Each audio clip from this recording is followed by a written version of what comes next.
بسم اللہ الرحمن الرحیم۔ محترم ناظرین، بہت سارے احباب نے اور بہت سارے ساتھیوں نے یہ سوال کیا ہے کہ قربانی کس پر واجب ہے، کیا ہم پر قربانی واجب ہے، قربانی کا نصاب کیا ہے،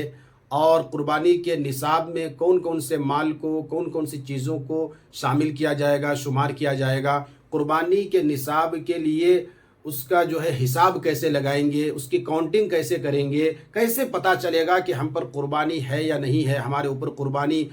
واجب ہے یا نہیں ہے۔ تو یہ ویڈیو اگر آپ نے دیکھ لیا تو انشاءاللہ آپ خود یہ اندازہ لگا لیں گے اور حساب کر کے آپ خود یہ کنفرم کر لیں گے کہ میرے اوپر قربانی ہے یا نہیں ہے۔ ویڈیو کو آخر تک دیکھیں، انشاءاللہ اس بات کو بہت آسان انداز میں ہم سمجھانے کی کوشش کریں گے۔ تو سب سے پہلی بات یہ ہے کہ قربانی واجب ہونے کے لیے پہلی شرط یہ ہے کہ وہ مسلمان ہو، ٹھیک ہے۔ دوسری شرط یہ ہے کہ بالغ ہو، نابالغ بچے پر قربانی نہیں ہے۔ تیسری شرط یہ ہے کہ وہ مقیم ہو، مسافر پر قربانی نہیں ہے۔ اور چوتھی شرط یہ ہے کہ وہ صاحب نصاب ہو، نصاب کا مالک ہو،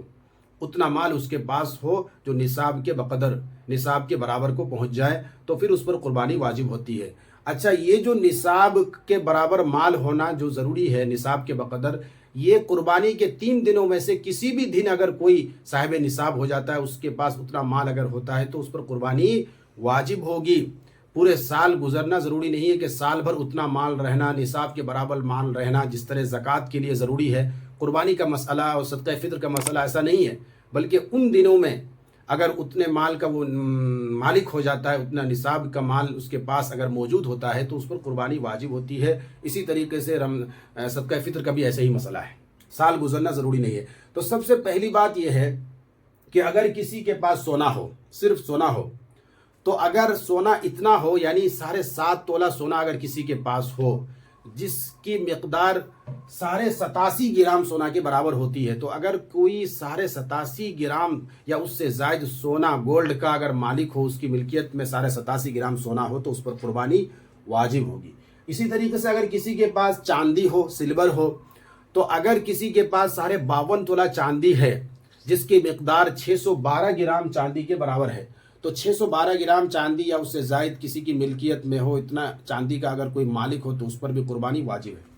اسی طریقے سے اگر کسی کے پاس روپے پیسے ہوں، چاہے وہ بینک میں ہو، بینک بیلنس کی شکل میں، یا پھر کیش میں گھر میں موجود ہوں، تو اگر کسی کے پاس اتنے پیسے ہوں جس کی قیمت 612 گرام چاندی کے قیمت کے برابر ہو، تو اس پر بھی قربانی واجب ہے۔ اسی طریقے سے اگر کسی کے پاس مال تجارت ہو، تجارت کے آئٹم اتنے ہوں کہ اس کی قیمت 612 گرام چاندی کی قیمت یا اس سے زائد ہے، تو اس پر بھی قربانی واجب ہے۔ اچھا، ایک 5ویں چیز جو ہے، جو صدقہ فطر اور قربانی کے نصاب میں 5ویں چیز جو شمار کی جاتی ہے، شامل کی جاتی ہے، وہ ہے ضرورت سے زائد سامان۔ حالانکہ زکوٰۃ جو ہے ضرورت سے زائد سامان پر نہیں ہے، حالانکہ زکوٰۃ صرف جو ہے سونا چاندی اور کیش اور مال تجارت پر ہے، اور ایک 5ویں چیز جو مویشی ہے، جانور وغیرہ، تو وہ تو بہت کم لوگوں کے پاس اتنی مقدار میں مویشی ہوتی ہے، اس لیے اس کا ابھی ہم تذکرہ نہیں کریں گے، اس پر بحث نہیں کریں گے۔ تو یہاں قربانی کے نصاب میں اور صدقہ فطر کے نصاب میں ایک اور چیز جو ہے شامل کی جاتی ہے، وہ ہے ضرورت سے زائد سامان۔ یہ ضرورت سے زائد سامان کیا ہے؟ تو ضرورت سے زائد ہر وہ سامان کہلائے گا جو سالوں گزر جاتے ہیں، استعمال میں نہیں آتے، ہاتھ تک نہیں لگاتے، جیسے کہ کپڑے ہیں، فرنیچر کے سامان ہیں۔ اسی طریقے سے کوئی 2 گھر ہے کسی کے پاس، یا پھر جو ہے کسی کے پاس 2 گاڑی ہے، ایک گاڑی استعمال میں ہے، ایک گاڑی کبھی استعمال ہی نہیں کرتے۔ اسی طریقے سے کپڑے اور فرنیچر کے سامان، کھیتی زمین ہے، وہ زمین جو وہ زمین ہے جس سے وہ کھیتی کر کے اپنے گھر کا گزارا چلا رہا ہے، جس کی کھیتی پر گھر کا گزارا موقوف ہے، ایک تو وہ زمین ہے، وہ تو ضرورت میں آ جائے گی وہ زمین۔ لیکن کچھ زمینیں ایسی بھی ہیں، کسی کے پاس کچھ کھیت ایسے ہیں کہ ان زمینوں کی پیداوار سے جو ہے گھر کا گزارا موقوف نہیں ہے، بلکہ وہ ضرورت سے زائد ہے، تو اس کا جو ہے وہ کیا کہتے ہیں، ایکسٹرا انکم اس سے آتا ہے، تو اس پر بھی جو ہے نا قربانی واجب ہوگی، اگر وہ اتنے ہو جائیں کہ اس کی قیمت 612 گرام چاندی کے برابر۔ تو یہ تو ہم نے الگ الگ سمجھایا، علیحدہ۔ لیکن کسی کے پاس تھوڑے کر کے ہیں، یعنی اکیلا تو مسئلہ ہو گیا، علیحدہ ایک کر کے۔ لیکن کسی کے پاس جیسے تھوڑا سا سونا ہے، تھوڑی سی چاندی ہے، تھوڑا سا کیش پیسے ہیں، تو یہ 5 کا مجموعہ یا 4 کا مجموعہ مل کر کے یا 3 کا مجموعہ مل کر کے یا کسی 2 کا مجموعہ مل کر کے بھی اگر 612 گرام چاندی کی قیمت کے برابر اگر ہے اس کے پاس، ہے نا، مجموعے کی قیمت، تو اس پر بھی قربانی واجب ہوگی، ٹھیک ہے۔ لیکن ایک مسئلہ یہاں یاد رکھیے کہ قرض کو نکالنا ہے، قرض کو مائنس کرنا ہے۔ مثال کے طور پر میرے پاس جو ہے تھوڑا تھوڑا کر کے 5 ہے یا 4 ہے، 4 قسم کی 4 آئٹم کی جو ہے 4 طرح کی چیزیں میرے پاس ہے۔ اب میں نے ان کا حساب لگایا، ان کی قیمت جو ہے بازار میں مارکیٹ میں جا کے معلوم کیا تو 612 گرام چاندی کی جتنی قیمت ہوتی ہے اتنی قیمت یا اس سے زائد ہے، تو میرے اوپر قربانی واجب۔ مثال کے طور پر میرے سب کچھ جوڑ کر کے 1 لاکھ روپے ہوا، ٹھیک ہے نا۔ اب 612 گرام چاندی کی قیمت آج کل 60-65 ہزار کے قریب ہے، لیکن ہمارے اوپر جو ہے نا 60 ہزار کا جو ہے قرضہ ہے،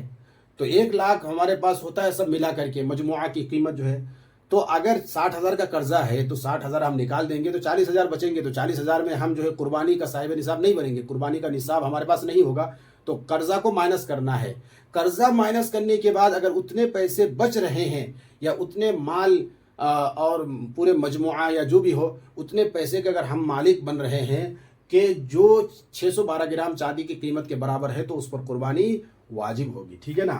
تو قرضہ کو مائنس کرنا پہلی چیز۔ دوسری چیز، ایک عورت کے پاس صرف سونا ہے اور دوسری چیز جو ہے نا جو نصاب کے لیے جو دوسری چیزیں ہیں، چاندی ہے، کیش ہے، مال تجارت ضرورت سے زیادہ کچھ بھی نہیں ہے، صرف سونا ہے، چاہے وہ 7 تولہ بھی سونا ہو نا، تو 7 تولہ سونا کی قیمت جو ہے 7 لاکھ 6 لاکھ روپے، حالانکہ 612 گرام چاندی کی قیمت کم ہے 612، لیکن چونکہ سونے کا نصاب ایک مستقل علیحدہ اس کا نصاب ہے، اس لیے اس کو اس کے تابع بنا کر کے یہ نہیں کہا جائے گا چونکہ اس کی قیمت 612 گرام چاندی کی قیمت کے برابر یا اس سے زائد ہے تو اس پر قربانی واجب کر دیں گے، اس کو صاحب نصاب کیا کہتے ہیں شامل کر دیں گے، صاحب نصاب شمار کیا جائے گا، ایسا نہیں ہوگا۔ صرف کسی کے پاس صرف تولہ، 1 تولہ، 2 تولہ، 3 تولہ، 4 تولہ سونا ہے اور دوسری چیز نہیں ہے تو اس پر قربانی واجب نہیں ہے جب تک کہ 7.5 تولہ اس کے پاس سونا نہ ہو، یعنی 87.5 گرام سونا نہ ہو۔ ہاں، ایک آدمی کے پاس جو ہے 1 تولہ سونا ہے لیکن اس کے ساتھ ساتھ اگر تھوڑی سی بھی چاندی ہے، تھوڑا سا بھی کیش پیسہ، اگر دوسری کوئی بھی ایک چیز اگر اس کے ساتھ ہے اس کے پاس، چاہے وہ مال تجارت میں سے ہو، ضرورت سے زائد سامان میں سے ہو، کیش پیسے میں سے ہو، چاندی میں سے ہو، تو پھر اب وہ صاحب نصاب بن جائیں گے کہ اس میں دونوں کی 2 چیز جب ہو جائے گی نا تو اب اس کو چاندی کے اس سے جو ہے حساب لگایا جائے گا کہ چونکہ دونوں کی قیمت مل کر کے، مثال کے طور پر ایک عورت کے پاس جو ہے 1 تولہ سونا ہے، ٹھیک ہے، 1 تولہ سونا ہے، 1 تولہ سونا ہے اور ساتھ ساتھ 10,000 روپے اس کے پاس پیسے ہیں، ٹھیک ہے۔ تو اب جو ہے دونوں کی قیمت کا حساب ہوگا، دونوں کی قیمت کیا، دونوں کی قیمت جو ہے 612 گرام چاندی کی قیمت کے برابر پہنچ، کیونکہ 1 تولہ سونا تقریباً 1 لاکھ کے قریب ہے اور 10,000، تو جو ہے اب جو ہے یہ 612 گرام چاندی کی قیمت کے برابر جو ہے نا اس کی قیمت پہنچ جائے گی، تو اب اس پر قربانی واجب ہے۔ تو اس طریقے سے گویا کہ کسی کے پاس اگر 2 چیزیں ہوں یا 3 چیزیں ہوں یا 4 یا 5 چیزیں ہوں تو پھر مجموعے کا حساب لگایا جائے گا، مجموعے کی قیمت اگر 612 گرام چاندی کے برابر پہنچ جائے تو اس پر قربانی واجب ہوگی، اور اگر کوئی ایک بھی اگر 612 گرام چاندی کے برابر اگر اس کی قیمت پہنچ جائے تو اس پر بھی قربانی واجب ہوگی۔ ہاں، اگر کسی کے پاس صرف سونا ہو کوئی اور دوسری چیز نہیں ہے اس کے پاس، تو اب جو ہے نا چاہے وہ 7 تولہ سونا بھی ہوگا پھر بھی اس پر قربانی واجب نہیں ہوگی، اس کو دوسرے کے ساتھ شامل کر کے اس کی قیمت کے ساتھ اس کو تابع کر کے اس کی قیمت سے اس کا حساب نہیں لگائیں گے چاندی کی قیمت سے، کیونکہ سونا کا جو نصاب ہے وہ ایک مستقل الگ نصاب ہے، ٹھیک ہے نا۔ اس بات کو یاد رکھیں، اللہ تعالیٰ عمل کی توفیق عطا فرمائے۔